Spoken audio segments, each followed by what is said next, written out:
જય હિન્દ, વંદે માતરમ, સત્યમેવ જયતે। આજે હું મારી રીતના જે છોકરાઓને દોરાઈને લાવ્યો છું। અમારે પણ થોડું ફિઝિકલ થોડું ટફ હોય છે। એનું કારણ એવું હોય છે કે હું પોતે આર્મીથી છું। આર્મીમાં જે મારું રિઝલ્ટ 100% હોય છે છોકરાઓનું। 45નો ટાઈમમાં 1600 મીટર આવવાનું હોય છે। એનું રાજ આ જ છે પીઠું। જો હું પીઠું પહેરીને દોડતો હોય તો છોકરા એમની મત દોરા। આજે મેં અમને પહેલાં તો ઘોડસો દોરાયા છોકરાઓને, અને પસંદ આવીને એમને હું મારી રીતના 2 ચક્કર 3 મિનિટનો રેશિયો આપ્યો હતો। તે મેક્સિમમ છોકરાએ ક્વોલિફાય કરી, તો હું અહીંયાથી આજે ઇમ્પ્રેસ થઈ ગયો। તો હવે મારા બીમનો ઘણા છોકરાઓની કોમેન્ટ હતી કે સાહેબ બીમ નથી થતા તે શું કરું? તો આપણે મેક્સિમમ છોકરાઓને 8 બીમ કરાવી, જેને 8 બીમની થઈ અને પછી તમને પ્રેક્ટિસ આપીશું। પછી રસ્તામાં મેં એ રીતના સેમ તમને બતાવીશું। પેલો પણ ફોરેસ્ટમાં જે બધા ઘણા છોકરા રાખી છે આ સર પેલું છે, પણ જે ફોરેસ્ટની તૈયારી કરો છોકરાઓ એને પહેલો બેસ તો રનિંગનો રાખો। તમે જો રનિંગ ક્વોલિફાય થયા ને બેટા 100 મિનિટની અંદર, તો જ તમને બીજા ઇવેન્ટ આપવામાં નથી। ઘણા છોકરાઓને કહેવાનું છે કે સાહેબ મારતો હું તો 20 ફૂટ કૂદું છું, ઊંચી કૂદ હું 5 ફૂટ કૂદું છું, પણ રનિંગમાં 100 મિનિટમાં નહીં આવે તો તારે શું કોમનું છે બેટા? તો પહેલો બેસ તમારું રનિંગ છે, તો તમે રનિંગ ઉપર પહેલા ફોકસ કરો ફોરેસ્ટરો। અને અમે જેમ પહોંચવામાં પહેલું લીધું તમે બંધારણ, બીજું રિઝનિંગ લીધું, ત્રીજું કાયદો લીધો। એમ તમે આમાં ફિઝિકલમાં તમારે એમ કરવું પડે કે તમે એક એક બેસ પકડો। પહેલો રનિંગ ક્લિયર કરો, રનિંગ 6 મિનિટમાં ક્લિયર થાય તો પછી તમે બીમ રસ્સો ને એ બધું કરો। જો રનિંગ જ ક્લિયર નહીં તો પછી આ બધા ધંધા કરવાની શું જરૂર છે? ઘણા પગ પરસ્તર કરીને બેસી જાય છે, ઘણા ઘૂંટણ બે હારીને બેસી જાય છે, પણ પહેલા રનિંગ તો પાસ કરો। તો જે ફોરેસ્ટની તૈયારી કરે છે એવું કડવું છે પણ સત્ય છે, કડવું છે પણ સત્ય છે। તો તમે પહેલા રનિંગ પાસ કરો, પછી આગળ આપણે જે આ બધા છોકરાઓ છે 4 મિનિટ 8 બીમ કરાવીએ છીએ। ચલો પોઝિશન। જય હિન્દ। એક જે રીતે સરે વાત કરી કે મારી એકેડેમીમાં બહુ ટફ લેવલની ટ્રેનિંગ થઈ રહી છે, તો તમે જાતે એટલું વિચારી શકો છો કે તમારે ફોરેસ્ટમાં જવું છે કે અગ્નિવીરમાં જવું છે, તો તમારી ટ્રેનિંગ ટફ લેવલની નહીં હોય તો તમે પાસ બી કરી શકો। હવે કોચ તમારો એવો હોય તો ભાઈ તમે રનિંગ કરો, હું અહીંયા ઉભો રહું છું, ટાઈમિંગ લઉં છું અને તમે રનિંગ કરો, એ રીતે તમે આજે બી પાસ નહીં કરી શકો, કાલે બી નહીં કરી શકો।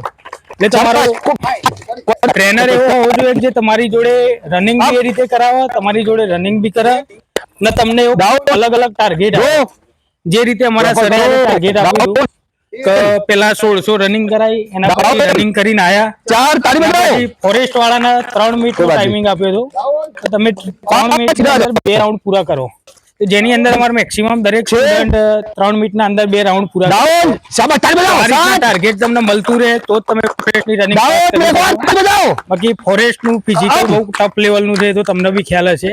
6 મિનિટની અંદર રનિંગ કરવી, 15 ફૂટનો જમ્પ લેવો, 4.5 ફૂટનો ઊંચો કૂદકો, રસ્સો ચડ, આ બધું એમને એમ થતું નથી। તમારે એટલી પ્રેક્ટિસ કરવી પડે છે, ત્યારે તમે આ ફિઝિકલ પાસ કરી શકો છો। ડાઉન તાળી બજાવો, ડાઉન ભૂરિયા 103 ડાઉન।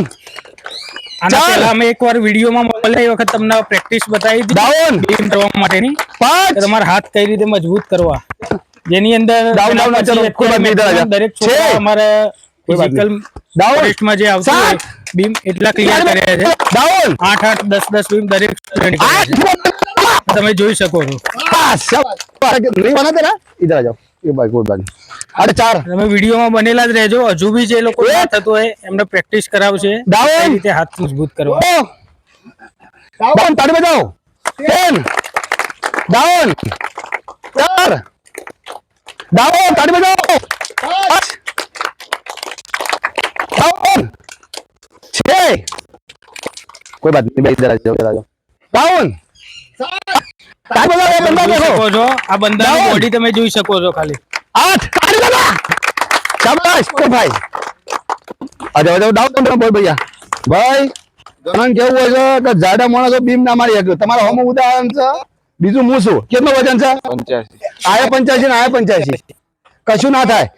જો દિમાગમાં બેસી જાય ને કીડો કરવું છે તો થઈ જ જાય। ચલો શાબાશ, ચલો 1 ડાઉન, 2 ડાઉન, 3 આ તમે જોઈ શકો છો ફોરેસ્ટનું ફિઝિકલ કેટલું ટફ લેવલનું ડાઉન, 5 અત્યારે માર્કેટમાં એવા ઘણા હોય છે કે જે અત્યારે જેનું 80 મેરિટ થતું હોય છે, એ લોકો મનથી મેન્ટલી ભાગી પડ્યા હોય છે।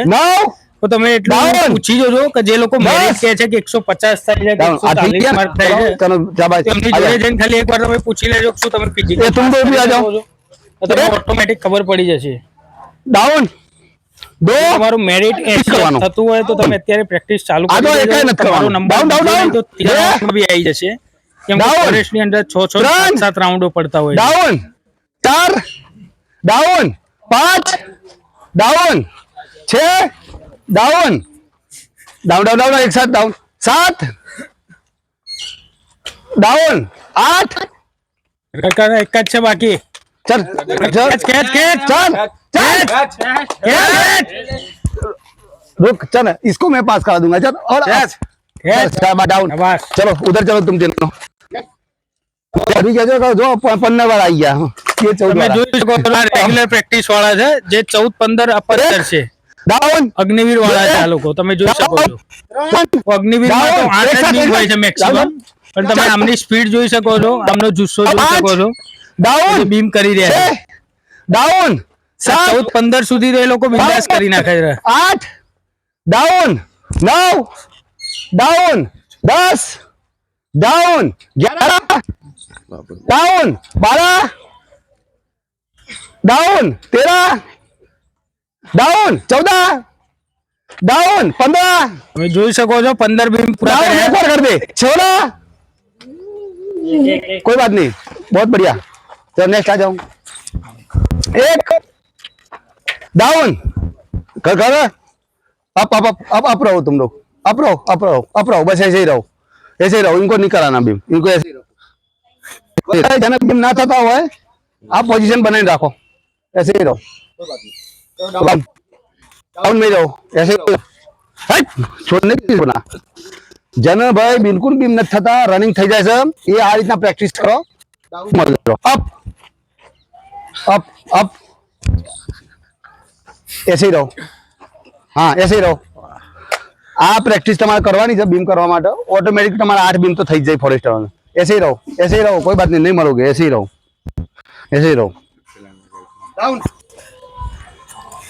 ऐसे ही रहो आराम करो हाथ मजबूत होगा तभी होगा हाथ मजबूत नहीं है कुछ नहीं होने वाला है हट करो करो मामा हाँ मामा ऐसे ही रहो चल तू साइड आ जा भाई તમે વિડીયોમાં બન્યા રહેજો આ બીમની એક્સરસાઇઝ છે જેને બીમ નથી થતા એના માટે અને આ બે છોકરા લાસ્ટ હતા અને બે ફસાઈ ગયા છે પણ બે છોકરા હાર માનવાના નહીં તમે જોઈ શકો છો ચલો ડાઉન એસે રહો પેર કિસને બીજી પ્રેક્ટિસ બીમ ના થતા હોય તો આ પગ છે ને એને આમ અદ્ધર રાખો હવે અપ કરો હવે થઈ જશે ચલો આ પ્રેક્ટિસ નંબર 2 છે જોઈ લેજો ડાઉન ત્રીજું આખા પગ આમ આ રીતના કરો હવે અપ ચલો कर टाइगर कोई बात नहीं एक बार छोड़ के कर कोई बात नहीं ऐसे ही रहे तुम चल पैर ऐसे सीधा रख अब कर चल कर शाबाश बीजू आ छोकरा जे बीम मारे पग फोल्ड करी ये आर्मी में कोई मारा जो इंस्ट्रक्टर हशे तो नहीं चलावे पण फॉरेस्ट में तो चलाई देशे गुजरात गवर्नमेंट नी जॉब छे तो તમારે એ લોકોનો રેશિયો હશે કે તમારે 8 બીમ કઈ રીતના બી કરવા कैसे भी करवा मतलब तो થઈ જશે આ બે છોકરા હવે આ જે નથી થયા ને ઈઓને હું 4 બીમ લઈને આવું છું જો કેવી રીતના હોય છે એમને આજો જણા નથી આજો તમારે ચાર તું હાલત કરે બાબુ જઈ જા બીજા જાઓ બાપુ આવી જાઓ તમે 4 બીમ કરો ને બીજા સુરેશ 4 જણા પાછળ રેડી રાખજો હું આને પગ પકડવાનું ચલો પોઝિશન 1 डाउन 2 डाउन 3 डाउन 4 पीछे चलो इनके पीछे डाउन 5 पकड़ के रखो इनके पैर पकड़ो अभी ये प्रैक्टिस नंबर 4 जिससे नहीं होता पकड़ो पीछे से पैर पकड़ो ये पकड़ना बुरा अब ए पकड़ना पकड़ चला डाउन तू बदलते डाउन ઓન આજ કર અપ આ ધગત તું ડાઉન તેનો બોડી તો ના ફોડી નાખે હાઈ રે આ પ્રેક્ટિસ નંબર 5 છે જેને ના થતી હોય એનું પછી જેને બિલકુલ ન થતા એના માટે તમે પોઝિશન સુરેશ તમે ના કરો એક ઓટોમેટિક અડધા થઈ ચલો અડધા કરો પ્રેક્ટિસ નંબર 6 આજો ડાઉન અપ ચલો પાર્ટી ડાઉન ડાઉન કરી દો. તો આ રીતના તમે બીમ શીખી શકો છો. બીજું કે તમે જ્યારે રનિંગ આવો ત્યારે કોશિશ કરો સેટ મારવાના 10-10 બેન્ચ સ્ટેજના. એ રીતના કરશો તો તમે આરામથી પાસ થશો. હવે બીમમાં બહુ બધા છોકરાઓને દિક્કત આવી છે, પણ એમાં જે દિક્કત એમનું હું કહી દઉં, જેને ના થતા ઉભા થઈ જાઓ. અહીંયા આ બાપુથી ના થયા એનું કારણ આજે પહેલો દિવસ છે, બરોબર છે? પહેલો જણ છે ને, બોલો કેમ ના થયા બીમ? પેલો દિવસ ચાર્જર તકલીફ પડી ને ખાસ ચડાતી એટલે. ઓકે ચલો શાબાશ. આ તમે આ છોકરાઓને પહેલો દિવસ છે, નબદાથી આવ્યો છે. કેટલા બીમ થયા હતા આજે? 6 થયા હતા ને? તો 8 તો આરામથી કરી દેવાનું. પેલા દરમાં 6 થઈ ગયા તો બસ 8 તો આરામથી થઈ જવાના. ચલો ઓફ આ જતું. આ છોકરાને પહેલો દિવસ છે. મારો પહેલો દિવસ છે અને મારા ખુશી થાય છે કે મારા આજે 7 થયા છે પહેલો દિવસ. Very good. હવે આ ભૂરો કેટલા જણ થયા? ભૂરો 10 દિવસ થયા. 10 જણ થઈ ગયા. કેટલા થયા બીમ? 5 સબ 5 જ થયા. 3 શેરી ના થયા હે. થઈ જાય? થઈ જાય. શાબાશ. તું આવી જા. તારે કેટલા જણ થયા? મારે 5 દિવસ છે. હા તો 7 दिन છે. Oh my God. તારે કેટલા થયા જીતા? 20 દિવસ 7 दिन. અરે વાહ. તારે બેટા 4 દિવસ છે અને 5 दिन. अरे 4 दिवस में 5 बीम. बहुत बढ़िया बेटा. तारा तो कितना दिन थया? 7 દિવસ. कितना बीम थया? 5. Oh my God. तारा बेटा તું તો કરી દીધા છે પ્રોપર. ચલ ચલો મને તો ડેમો આપ્યો તો તમારો આયો ડેમો વાળો છે ને આ તમે આ પેલું કાઢવા જતો બકરું પે ગયું ઊંટ રનિંગ થઈ જાય બધું બીમ લીધા તો થાય એ આ વેદના છે. એ છેતા ત્યાં ચમ પહોંચત ત્યાં કાલે એક જ થયું હતું સાહેબ, આ પોત પહોંચન ત્યાં. હા એવું છે? એક થઈ જાય બીમ. આ બધા નું કેવું છે? ઘેર બધા બેહી રહ્યા છીએ મહેનત એવું રાખવાની ને હાર ના માનવાની. એવું છે તો જીતાઈ જાય. ઓકે શાબાશ. તો સાથીઓ તમે આ રીતના બીમનું કરી શકો છો. આજે બીમનું આવી જાઓ. બીજા જે છોકરાઓ જે જોતા હોય એ તમે સારી કોમેન્ટ આપજો તો હું સારા વિડીયો આપીશ. બાકી તમારા કોઈ ખરાબ કોમેન્ટથી મને કોઈ ફરક પડવાનો નથી કે મારી સેહત ઉપર કોઈ ફરક પડવાનો નથી. શમ આઈ એમ ઓલ્ડ આર્મી. હું એક્સ આર્મી છું. મને પેન્શન પણ મળે છે, બધું જ મળે છે, પણ મારું મિશન એ છે કે હું પોતે જો વર્દી પહેરીને આવ્યો હોય તો હું બીજાને વર્દી પહેરાવું. એ માટે હું વિડીયો લઈને આવું છું. બાકી મારે બીજો કોઈ તમારા ફોનથી આશાય નથી. મારું સેવા જ અમારું લક્ષ્ય છે. મારું બીજું એક આઈડી છે ઇન્સ્ટાગ્રામ ઉપર, સેવા એ અમારા લક્ષ્ય. તમે જોઈ લેજો, બધા સેવાના જ વિડીયો આવશે. તો મારે આ સેવા છે એક જાતની. આ એ દેશ સેવા છે.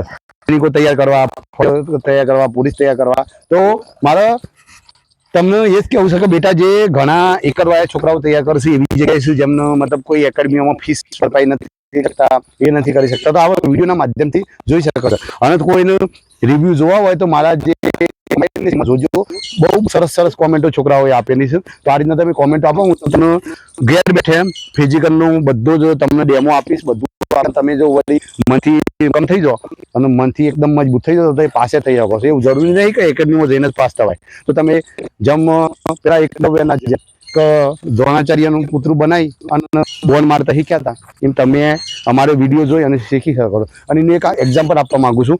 બિહારનો એક છોકરો છે જે અગ્નિવીરની તૈયારી કરતો હતો. એ છોકરો મારા વિડીયો જોઈ અને આર્મીમાં ભરતી થઈ ગયો. અત્યારે એ છોકરાને મારા ખુશીની વાત છે તો એને એએમઈ સેન્ટર મળ્યું છે અને આજે એને એએમઈ સેન્ટરમાં રિપોર્ટ પણ કર્યો છે. એ છોકરો એક પણ દિવસ મારા જોડે એકેડમીમાં આવ્યો નથી, પણ એ છોકરાએ હંમેશા 6 વાગે એનો ફોન મારો ફોન આવી જાય કે સર તમે મારો વિડીયો જોવા, હું દોડું છું. તો હું એને કહી દેતો છું મારે પણ એટલો બધો ટાઈમ નથી વિડીયો જોવાનો, તું વિડીયો ઉતાર અને હું જોઈ લે. પછી બીમનો વિડીયો મોકલો, બધા વિડીયો મોકલ્યો. એને મારે જે ટૂલ્સ નાખતું એ બધું શીખવાડ્યું અને છોકરો આજે ભરતી થઈ ગયો છે. બિહારનો છે છોકરો અને મને બહુ આનંદ થયો છે. તો મારું કહેવું એવું છે કે મારા વિડીયોના માધ્યમથી ઘણા તૈયાર થઈ શકે છે અને તમે ખૂબ તૈયાર થો અને મા બાપનું નામ રોશન કરો. બીજું કે આવી ઘડી તકો નહીં બને જે ફોરેસ્ટર પાસ થયા છે બેટા. શેમ કે તમે બહુ મહેનત કરી અને મેરિટમાં આવ્યા છો અને આમાં રહી જશો તો બસ પાછું તમારે ફોર્મ ભરવાનો, બસ પાછી પરીક્ષા આવવાની, બસ પાછી પરીક્ષાનો તો અમુક ટાઈમ તો પેપર જ ફૂટી જાય છે. શું કરવાનું? આ તો સારું ફોરેસ્ટનું હજી પેપર કોઈ ફૂટ્યું નથી ને કઈ થયું નહીં તો વળી મેરિટમાં આવ્યું છે. એ રીતના પેપર ફૂટી જાય તો શું કરવાનું? એમ તમે આ બધું મહેનત ખૂબ કરો અને મા બાપનું નામ રોશન કરો. સ્વસ્થ રહો, મસ્ત રહો. જય કિસાન.